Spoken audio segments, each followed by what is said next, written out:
சூரிய பகவான் ஒளிமுகம் காண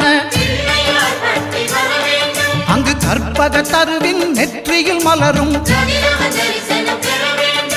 சூரிய பகவான் ஒளிமுகம் காண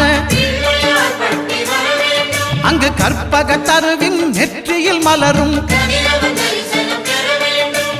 இருளை விலக்கி உலகை எழுப்பும் ஞாயிறு அங்கே குடியிருப்பான் அவன் ஆனை முகத்தனின் அடியவர் மனத்தில் ஒளியாய் வந்து கொலுவிருப்பான்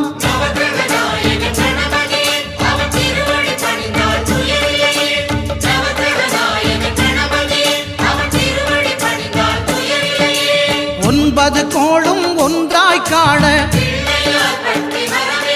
அங்கு கற்பகம் என்னும் கடவுளின் மெய்யில்